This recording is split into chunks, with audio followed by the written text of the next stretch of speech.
और उसके पति और नौका को भगवान ने आदिष्ट कर दिया, यानी कन्या वहां पहुंचेगी और दर्शन नहीं होगा। कहने का मतलब यह आज पहली गलती है तो पहली गलती पर उसे सावधान कर देना चाहिए और गलती करे ऐसा मौका नहीं देना चाहिए। जब कन्या वहां नदी पर पहुंची तो उसने माता को देखा, पिता को देखा, नाविक लोगों को देखा, लेकिन अपने पति और धन को नहीं देखा। कहते नहीं देखा। फिर क्या हुआ? कन्या समझ गई कि कुछ न कुछ गलत हो चुका है, इसीलिए इन लोगों ने मुझसे नहीं बताया। तो कन्या जोर जोर से विलाप करके रोने लगी, जोर जोर से रोने लगी। कहते हैं रोने लगती है तो क्या कहती है? अरे जिय बिनु देह और नदी बिनु मारी और तई से नाथ पुरुष बिनु नारी, ऐसा विलाप करके रोने लगी। तो सेठ जी ने कहा क्या हो गया? अरे बोला मेरा पति और धन कहाँ गए? अरे अभी तो यही था। तो सेठ जी बड़े चिंता पड़े, जितने नाविक लोग थे महाराज सबको मिला, पता लगाओ। एक भी नाविक लोगों को कोई नौका का सुराग नहीं मिला महाराज। हाँ, सब वापस आ गए। सब आकर के कहने सेठ जी नहीं मिली। अरे अब परेशान हो गए, अब क्या करें? तो उन्होंने तुरंत भगवान का स्मरण किया।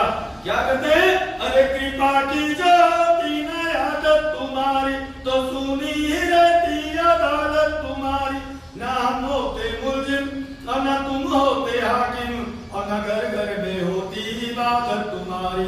कृपा करे प्रभु जी जो गलती मुझसे हुई है, हे नाथ उसको समारो मुरारी, हे कृष्ण उसको समारो मुरारी। तुरंत आकाशवाणी हुई।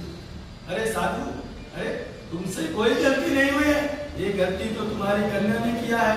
मेरे प्रसाद का त्याग करके आए, घर से हवा मांगा, प्रसाद मुंह में डाला और 1 2 3 भागती हुई नदी पर पहुंची। पति और धन दोनों दिखाई दिया, खूब खुश हो गए। और कन्या ने पिता से कहा पिताजी घर चले। तब वहीं पर शेर जी ने एक पंडित जी को बुलाया। बोला पंडित जी कथा सुनाइए। खूब बढ़िया से सत्यनारायण की कथा सुनते हैं। दामाद से कहते हैं बेटा धन लेकर के चलना है। देखा तो धन और 10 गुना बढ़ गया था।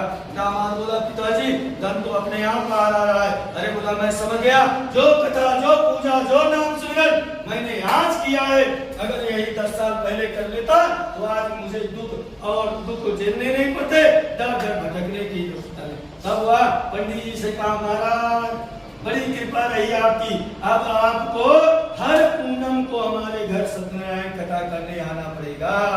इस तरह से उन्होंने कहा धन लेकर के परिवार के साथ घर आए। खूब